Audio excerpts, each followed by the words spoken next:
जय हिंद। स्वागत करता हूँ आप सभी के हमारे अपने यूट्यूब चैनल सोल्जर्स आर्मी तैयारी पर।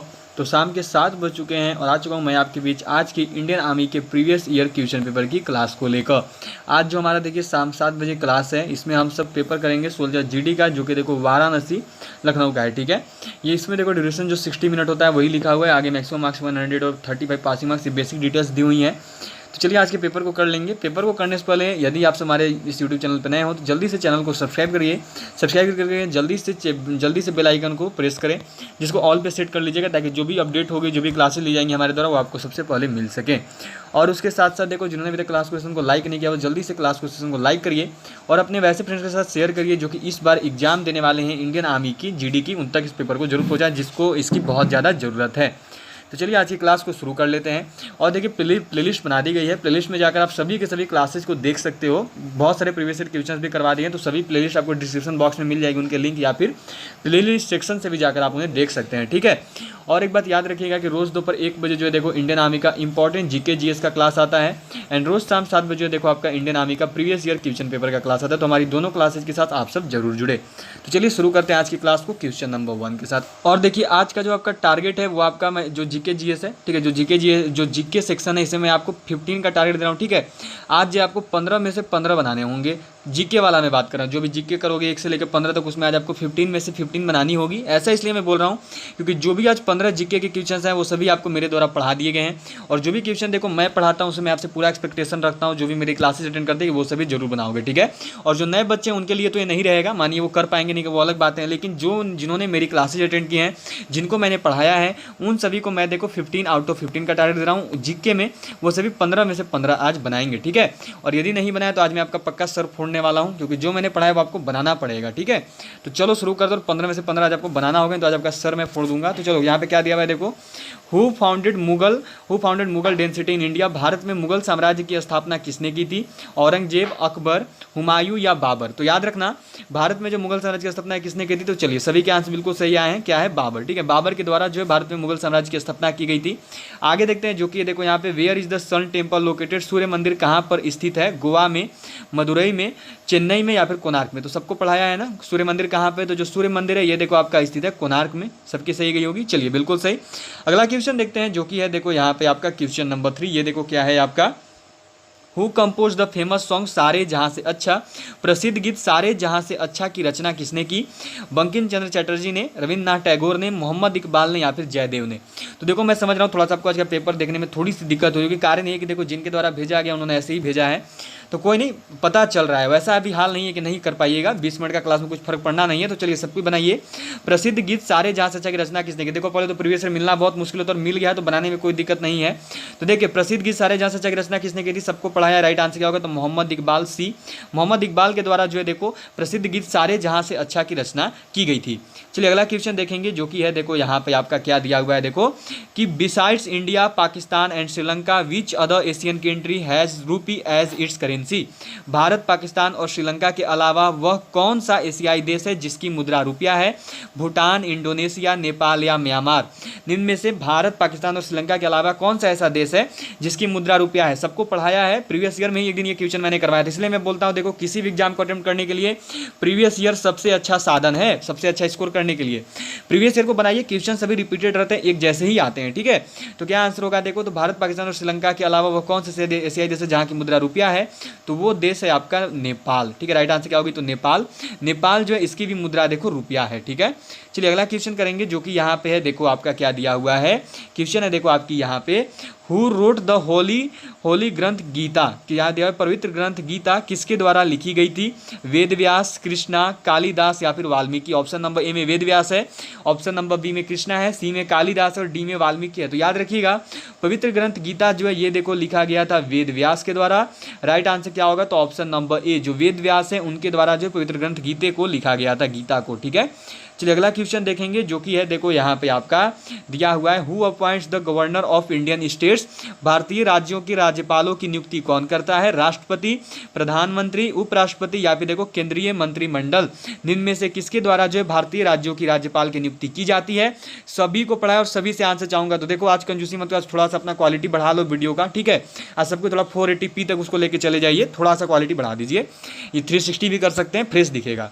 तो भारतीय राज्यों के राज्यपालों की नियुक्ति कौन करता है? तो देखिए भारतीय राज्यों के राज्यपालों की नियुक्ति की जाती है राष्ट्रपति के द्वारा। राइट आंसर क्या होगी? तो ऑप्शन नंबर ए, जो राष्ट्रपति हैं इनके द्वारा जो है भारतीय राज्यों की राज्यपालों की नियुक्ति की जाती है। चलिए अगला क्वेश्चन देखेंगे, जो कि है देखो यहाँ पे आपका दिया हुआ है क्वेश्चन नंबर 7। ये है देखो आपका, what is the capital of Himachal Pradesh? Himachal Pradesh की राजधानी कौन सी है? देहरादून, मंडी, हमीरपुर या शिमला? चलिए सबको बताइएगा राइट आंसर क्या होगी। हिमाचल प्रदेश की राजधानी जो है कौन सी है, सबको आंसर करना। तो याद रखिएगा हिमाचल प्रदेश की जो राजधानी है ये कौन सी है? तो ये है देखो आपकी ऑप्शन नंबर डी, शिमला। ठीक है, जो शिमला है ये हिमाचल प्रदेश की राजधानी है, सबको याद रखिएगा, सबको लगभग पता ही है। चलिए अगला क्वेश्चन देखेंगे, जो कि यहाँ पे देखो आपका दिया हुआ है, क्या है देखो आपका यहाँ पे क्वेश्चन है देखो आपकी, in the battle of Panipat in the third battle of Panipat लिखा हो देखो, in the third battle of Panipat Marathas were defeated by. Panipat की तीसरी लड़ाई में मराठा किसके द्वारा पराजित हुए थे? अहमद शाह अब्दाली, औरंगजेब, जहांगीर या शेर शाह सूरी? मैंने आप सबको बोला है कि पानीपत का पहला युद्ध और पानीपत का दूसरा युद्ध इतना इंपॉर्टेंट है कि केवल यही दोनों इंडियन आर्मी के पेपर में छाए रहते हैं। सॉरी, तीसरा युद्ध, पानीपत का पहला युद्ध और पानीपत का तीसरा युद्ध, दूसरा नहीं आता है उतना, तीसरा ज़्यादा आता है, पहला और तीसरा। पहला युद्ध और तीसरा युद्ध ऐसा है जो कि इंडियन आर्मी में सबसे ज़्यादा छाए रहते हैं, इन्हीं से जो है सबसे ज़्यादा इंडियन आर्मी क्वेश्चंस बनाती है, पानीपत के प्रथम युद्ध से और पानीपत के तीसरे युद्ध से। तो राइट आंसर क्या होगा देखो, तो पानीपत की तीसरी लड़ाई में मराठा किसके द्वारा पराजित हुए थे? तो अहमद शाह अब्दाली। राइट आंसर क्या होगी? तो ऑप्शन नंबर ए। सभी को पढ़ाया हुआ है, अभी तक जो 8 क्वेश्चन किए वो सभी के सभी मैंने आपको पढ़ा रखी है, ठीक है। चलिए क्वेश्चन नंबर 9 देखेंगे, जो कि है देखो यहाँ पे आपका कि the Indian Institute of Science is located as, Bharatiya Vigyan संस्थान कहाँ स्थित है? सबको पढ़ाया है और सभी को आंसर देना, कोलकाता, बंगलुरु, चेन्नई या मुंबई? निम्न में से जो भारतीय विज्ञान संस्थान है ये कहाँ स्थित है? सबने पढ़ा है और सबको मैंने बहुत बार पढ़ाया है। तो राइट आंसर बताइएगा भारतीय विज्ञान संस्थान कहाँ पे है? तो जो भारतीय विज्ञान संस्थान है ये देखो आपका स्थित है बंगलुरु में, ठीक है। राइट आंसर क्या होगी? तो ऑप्शन नंबर बी, जो बंगलुरु है यहाँ पर जो है देखो आपका बेंगलोर में जो है भारतीय विज्ञान संस्थान स्थित है। चलिए अगला क्वेश्चन देखेंगे, क्वेश्चन नंबर 10, जो कि है देखो यहाँ पे आपका, where is the headquarters of International Cricket Council located? भारतीय अंतर्राष्ट्रीय क्रिकेट परिषद का मुख्यालय कहाँ स्थित है? आईसीसी जिसको बोलते हैं, इंटरनेशनल क्रिकेट काउंसिल, आईसीसी का मुख्यालय कहाँ पे है? दुबई में, नई दिल्ली में, लंदन में या मेलबर्न में? सबको बताइएगा कि आईसीसी का जो मुख्यालय है वो कहाँ पे है, सबको अभी क्लियर किया था मैंने कुछ दिन पहले ही। तो याद रखिएगा जो आईसीसी का मुख्यालय है ये देखो दुबई में है, यूएई जो है वो दुबई में आपका देखो स्थित है, अंतर्राष्ट्रीय क्रिकेट काउंसिल आईसीसी का मुख्यालय यूएई दुबई में, ठीक है। चलिए अगला क्वेश्चन देखेंगे, जो कि है देखो यहाँ पे आपका क्वेश्चन नंबर 11, ये है देखो यहाँ पे आपकी, हु रोट रामायण ग्रंथा? रामायण ग्रंथ किसने लिखी थी? कालिदास ने, सूरदास ने, वेद व्यास ने या वाल्मीकि ने? निम्न में से किसके द्वारा जो है रामायण ग्रंथ को लिखा गया था? तो याद रखिएगा जो रामायण ग्रंथ है उसको देखो लिखा था वाल्मीकि ने, ठीक है। रामायण ग्रंथ को किसने लिखा था? तो जो रामायण ग्रंथ है इसको लिखा गया था वाल्मीकि के द्वारा। चलिए ये तो हो गया। अब मेरी ओर से यहाँ पे आपको एक होमवर्क रहेगा, ये होमवर्क है, ठीक है, अभी मत बताना। होमवर्क में आपको क्या दे रहा हूँ, जो होमवर्क है वो है देखो आपका यहाँ पे कि रामचरितमानस, जो रामचरितमानस है इसकी रचना किसने की थी? रामचरितमानस की रचना किसके द्वारा की गई थी? ये जो है आप सबको बताना है कि जो रामचरितमानस है इसकी रचना किसने की थी, ठीक है। रामायण ग्रंथ की रचना तो पता चल गया कि वाल्मीकि जी के द्वारा रामायण ग्रंथ को लिखा गया था, जिसे इन्होंने संस्कृत भाषा में लिखा था, याद रखिएगा सबको, ठीक है। जो रामायण ग्रंथ है उसको वाल्मीकि जी ने लिखा था और संस्कृत भाषा में लिखा था, ये तो क्लियर हो गया। लेकिन अब आपको मेरे को ये बताना है, जो कि आपका होमवर्क रहेगा, कि रामचरितमानस जो है इसकी रचना किसने की थी, ये आपका होमवर्क है, सबको होमवर्क में बताना, ठीक है। कमेंट बॉक्स में बता दीजिएगा, जो कमेंट बॉक्स दिख रहा है उसमें बता देना, वो होमवर्क ही होता है उसमें बताने के बाद। चलिए आगे दिया हुआ है देखो, who said Swaraj is my birth right? Swaraj मेरा जन्मसिद्ध अधिकार है, किसने कहा था? अब ये तो कुछ दिन पहले ही क्लियर करवाया है, कुछ दिन पहले जो आपका वचन एवं नारे वाले की जो सेक्शन मैंने करवाया था। ऑप्शन नंबर ए में है देखो भगत सिंह, बी में है बाल गंगाधर तिलक, सी में है दादा भाई नेहरू और डी में है देखो नेताजी सुभाष चंद्र बोस। चलिए सबको बताएगा कि स्वराज मेरा जन्मसिद्ध अधिकार है किसके द्वारा कहा गया? तो जो स्वराज मेरा जन्मसिद्ध अधिकार है ये कहा गया था देखो आपका बाल गंगाधर तिलक जी के द्वारा। राइट आंसर क्या होगी? तो ऑप्शन नंबर बी, जो बाल गंगाधर तिलक जी उनके द्वारा बोला गया था स्वराज मेरा जन्मसिद्ध अधिकार है। चलिए अगला क्वेश्चन देखेंगे, क्वेश्चन नंबर 13। ये है देखो आपका यहाँ पे, famous Kamakhya Devi temple is located in which state? प्रसिद्ध कामाख्या देवी मंदिर किस राज्य में स्थित है? असम में, मध्य प्रदेश में, कर्नाटक में और हिमाचल प्रदेश में। सबको पढ़ाया है ऐतिहासिक स्थल वाले टॉपिक में, सबको बताइएगा। मंदिर मस्जिद वाला में सबको पढ़ा दिया था। कामाख्या देवी टेम्पल जो है, जो कामाख्या देवी मंदिर है वो किस राज्य में है? असम में है, ए नंबर ऑप्शन असम है, बी में मध्य प्रदेश है, सी में कर्नाटक और डी में हिमाचल प्रदेश है। अभी तक जिन्होंने क्लास क्वेश्चन को लाइक नहीं किया वो जल्दी से लाइक करो, ठीक है, शेयर करो अपने और फ्रेंड्स के साथ, और भी अपने फ्रेंड्स के पास पहुंचाए इस क्लास को, जिनको भी इस क्लास की जरूरत है, जिनकी भी एग्जाम इस बार देने वाले हैं वो जीडी की। उसके साथ साथ जो भी चैनल पे नए होंगे वो जल्दी से चैनल को सब्सक्राइब करिए, एंड सब्सक्राइब करके बेल आइकन जल्दी से प्रेस कर दीजिएगा। चलिए क्या दिया हुआ है, कामाख्या देवी टेम्पल कहाँ पे? तो जो कामाख्या देवी टेम्पल है ना, ये देखो आपका असम राज्य में। राइट आंसर क्या होगा? तो option number A Assam, Assam राज्य में है देखो आपका कामाख्या देवी मंदिर। चलिए अगला क्वेश्चन देखेंगे, क्वेश्चन नंबर 14 हो गया। ये क्या दिया हुआ है देखो, who considered the main promoter of Marxism? दिया हुआ है देखो, मार्क्सवाद का प्रमुख समर्थक किसे माना जाता है? ल्यू ब्लॉक, कार्ल मार्क्स, या फिर देखो एम राय, या फिर देखो आपके दिया हुआ है फेरेंचियर। किसको जो है यहाँ पे देखो आपका मार्क्सवाद का मुख्य समर्थक माना जाता है? Who is considered the promoter of Marxism, किसको बोलते हैं? तो याद रखिएगा, मैरिज्म या फिर मार्क्सवाद के जो मुख्य समर्थक है वो कार्ल मार्क्स को बुलाया था। सबको पढ़ाया है प्रैक्टिस सेट वाली क्लास में। राइट आंसर क्या होगी? तो option number B Karl Marx. जो कार्ल मार्क्स है इनको देखो मार्क्सवाद के मुख्य समर्थक के रूप में माना जाता है। चलिए अगला क्वेश्चन देखेंगे, जो कि है देखो यहाँ पे आपका, the highest non military gallantry award is? सर्वोच्च गैर सैनिक वीरता पुरस्कार पदक कौन सा है? कीर्ति चक्र, अशोक चक्र, परमवीर चक्र या फिर शौर्य चक्र। सबको पुरस्कार वाले सेशन में क्लियर किया है, सबको बताइएगा कि सर्वोच्च गैर सैनिक वीरता पुरस्कार जो है निम्न में से कौन सा है? कीर्ति चक्र है, अशोक चक्र है, परमवीर चक्र है या शौर्य चक्र है? तो देखिए जो कीर्ति चक्र, परमवीर चक्र और शौर्य चक्र है ना, ये तीनों के तीनों आपके देखो मिलिट्री के अवार्ड है, मतलब कि जो है ये सैनिक वीरता पुरस्कार है। लेकिन जो एक अशोक चक्र है ये आपका वीरता पुरस्कार नहीं, ये सैनिक का वीरता पुरस्कार नहीं है, ये गैर सैनिक वीरता पुरस्कार है। ठीक है, राइट आंसर क्या होगा? तो ऑप्शन नंबर बी अशोक चक्र। ठीक है, चलिए तो 15 में से 15 जीके पढ़ाए हुए आ गए हैं। अब यदि 15 में से 15 टच नहीं किया तो बहुत गलत बात है आपकी। ठीक है, अब देखो जो पढ़ाया है, जिन्होंने पढ़ा, यदि उन्होंने 15 आउट ऑफ 15 टच नहीं किया तो बहुत बुरी बात है। लेकिन मेरे को आप सब पर पूरा भरोसा है, आप में से ज़्यादा बच्चे ऐसे हैं, ज़्यादातर जिन्होंने 15 आउट ऑफ 15 टच की होगी, मेरे को उन पर पूरा का पूरा फेथ है। ठीक है, राइट, सभी को क्लियर है, 15 में से 15 जो है बहुत सारे बच्चों ने टच किया। ठीक है, चलिए तो अगले क्वेश्चन को देखते हैं, क्वेश्चन नंबर 16 से, जो कि यहाँ पे देखो आपका दिया हुआ है। क्या है देखो, chemical formula of laughing gas इस हास्य गैस का रासायनिक सूत्र है। ये देखो ऑप्शन नंबर ए में N2O लिखा हुआ है। ठीक है, ऑप्शन नंबर ए N2O है, ऑप्शन नंबर बी में देखो आपका NO2 है, ऑप्शन नंबर सी में NO है, और ऑप्शन नंबर जो डी है इसमें देखो N3O8 है। चलिए बताइएगा, ये ए वाला ऑप्शन है N2O, ठीक है, बी वाला NO2 है, सी वाला NO है और डी वाला N3O8 है। क्या होगा आंसर? तो याद रखिएगा, हास्य गैस का जो सूत्र होता है वो AN2O होता है। ठीक है, हास्य गैस, लाफिंग गैस का जो सूत्र है वो क्या है? तो वो N2O होता है। ठीक है, चलिए हो गया, ये भी आप सबको पढ़ाया है, लगभग सभी को पता है कि जो हास्य गैस का फॉर्मूला प्रैक्टिस क्लास में आगे दिया हुआ है। देखो, which vitamin give strength to bones? किस विटामिन से हड्डियों को मजबूती मिलती है? विटामिन सी से, विटामिन ए से, विटामिन बी से या फिर विटामिन डी से? चलिए सबको बताइएगा। देख सकते हो इतने ज़्यादा पढ़ाए हुए क्वेश्चंस टच हो रहे हैं, जो कि मैंने देखो आपके जीके जीएस से क्लास स्टार्ट की थी करीब करीब 20 मई से। अब देखो 20 मई से जीके की क्लास स्टार्ट की, तो अभी जुलाई चल रही है, करीब करीब 60 डेज हो रही हैं। देख सकते हो 60 डेज में आपकी 15 आउट ऑफ 15 और साइंस के सारे मैच करने लगे हैं। समझ सकते हो कैसी आपकी स्टडी चल रही है।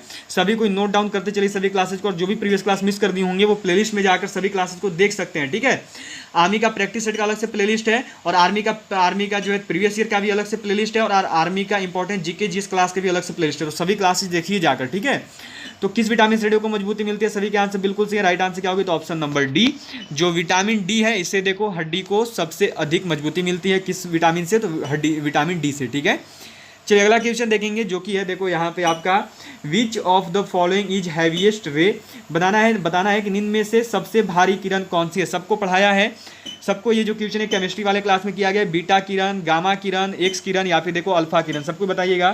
तो याद रखिएगा, निम्न में से जो सबसे भारी किरण है वो आपकी कौन सी है? तो वो होती है देखो आपकी गामा किरण। ठीक है, जो गामा रेज हैं ये सबसे भारी किरण के रूप में जाने जाते हैं। राइट आंसर क्या होगी? तो option number B gamma rays. ठीक है, चलिए अगला क्वेश्चन देखेंगे, जो कि देखो यहाँ पे आपका दिया हुआ है क्वेश्चन नंबर 19। ये है देखो, which of the following gases is not a nucleic gas. क्या दिया हुआ है देखो यहाँ पे, निम्न में से कौन उत्कृष्ट गैस नहीं है?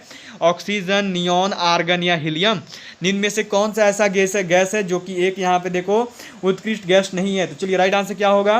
तो यहाँ पे जो राइट आंसर होगा ये देखो आपका क्या होगा, तो राइट आंसर जो उत्कृष्ट गैस नहीं है, नोबेल गैस, वो कौन सी है? तो वो देखो आपकी ऑक्सीजन है निम्न में से, ठीक है। ऑक्सीजन जो है ये एक उत्कृष्ट गैस नहीं है। चलिए अगला क्वेश्चन देखेंगे, नोबेल गैस जो है ऑक्सीजन नहीं होता है। नेक्स्ट क्वेश्चन देखते हैं, जो कि है देखो, BCG vaccination is used to the prevention of. BCG टीके का उपयोग की रोकथाम के लिए किया जाता है डेंगू, तपेदिक, टाइफाइड या फिर देखो प्लेग। यहाँ पे जो बी नंबर ऑप्शन है इसमें देखो टर्बोक्यूलोसिस दी हुई है, ठीक है। चलिए सबको बताइएगा, डेंगू से, टर्बोक्यूलोसिस, तपेदिक जिसको टीबी भी बोलते हैं, टाइफाइड से या फिर प्लेग से, इनमें से बीसीजी टीके का उपयोग जो है किसके रोकथाम के लिए करते हैं? सबको पढ़ाया है, सबको बताइएगा। तो देखिए जो राइट आंसर है, बीसीजी टीके का जो प्रयोग है वो देखो टीबी के उपचार में करते हैं, रोकथाम के लिए टीबी का, ठीक है, टर्बोक्यूलोसिस का। चलिए अगला क्वेश्चन देखेंगे, जो कि यहाँ पे देखो आपका दिया हुआ है क्वेश्चन नंबर 21। ये है देखो आपका, haemoglobin in blood is a complex protein rich in. रक्त में उपस्थित हीमोग्लोबिन किस जटिल प्रोटीन से संपन्न होता है? सोना से, लोहा से, तांबा से, चांदी से। पूछा है कि रक्त में उपस्थित हीमोग्लोबिन जो है किस जटिल प्रोटीन से संपन्न होता है। इसको एक और तरीके से देख सकते हो कि रक्त में कौन सी धातु होती है, एक और तरीका इसको देखने का है इस क्वेश्चन का, तो वो होती है आयन, लोहा, ठीक है। लोहा जो है इससे जो है हीमोग्लोबिन जटिल प्रोटीन से संपन्न होती है, ठीक है। चलिए अगला क्वेश्चन देखेंगे, जो कि है देखो क्वेश्चन नंबर 22। ये है देखो आपका, what mineral is used in the manufacture of lead pencil. Lead pencil बनाने में प्रयोग होने वाला पदार्थ कौन सा है? कार्बन है, अब्रक है, ग्रेफाइट है या कोयला है। निम्न में से कौन सा ऐसा पदार्थ है जो कि देखो आपका लेड पेंसिल बनाने में प्रयोग में लाया जाता है? सबको बताइएगा कि लेड पेंसिल बनाने में प्रयोग में कौन सा पदार्थ लाया जाता है। तो याद रखिएगा वो जो पदार्थ है वो है देखो आपका ग्रेफाइट, ठीक है। राइट आंसर क्या होगी? तो ऑप्शन नंबर सी, ग्रेफाइट हो गया होगा सभी का। चलिए तो देखिए, और नीचे आपकी पेजेज है नहीं, ठीक है, और नीचे क्वेश्चन है नहीं, केवल आज 22 क्वेश्चन ही थी आपकी, 22 क्वेश्चन ही केवल आज आपको करवाई जा रही है। ऐसा इसलिए है कि जिनके द्वारा देखो ये भेजा गया उन्होंने टोटल नहीं केवल 22 क्वेश्चन की तक ही पीडीएफ भेजी थी, इस वजह से जो है प्रॉब्लम हुई है। तो कोई नहीं, सबको 22 क्वेश्चन ही आज करेंगे। सबको बताइएगा कि आज जो टोटल 22 क्वेश्चन में 22 क्वेश्चन, इसमें से आपने कितने क्वेश्चन को जो है सही किए हैं? 22 क्वेश्चन में से आपने कितने क्वेश्चन को आज सही किया है, ठीक है। और जो होमवर्क दिया है सबको बताना कि आज का होमवर्क में आपका कितना गया, आज का होमवर्क में आपने होमवर्क क्या है, होमवर्क का आंसर क्या होगा, ठीक है। होमवर्क जो दिया उसका आंसर सबको बताइएगा, और सबको ये भी बता देना कि आज के जो 22 क्वेश्चन हुए इसमें से आपने कितने क्वेश्चन को जो है सही किया है, ठीक है। तो चलिए ऑल ऑफ यू बाय। अब सीधे आपसे मिलूंगा दोपहर 1 बजे, जब आएगी देखो आपकी इंडियन आर्मी के इंपॉर्टेंट जीके जीएस क्वेश्चंस की क्लास। जो 1 बजे की आपकी जीके जीएस की क्लास है, इसमें भी हम लोग ऑन डिमांड चल रहे हैं। ऑन डिमांड जो आपकी क्लास करवाई जा रही है, कल भी जो इंपॉर्टेंट जो ज़्यादा डिमांड है जिस टॉपिक, उस टॉपिक को कर लेंगे, जो टॉपिक आपका बहुत ज़्यादा इंपॉर्टेंट और जिससे सबसे ज़्यादा क्वेश्चन देखने को मिलते हैं, ठीक है। तो चलिए मिलते हैं अब आपसे सीधे कल दोपहर 1 बजे, जिसमें हम लोग कल करेंगे इंपॉर्टेंट जीके जीएस क्वेश्चन की क्लास को। All of you bye. सीधा आपसे मुलाकात होगी 1 बजे। All of you bye and जय हिंद, जय Bharat, good night to all of you, have a sweet dream. मिलते हैं आपसे अब सीधे कल दोपहर 1 बजे। All of you bye and जय हिंद, जय Bharat, good night to all of you.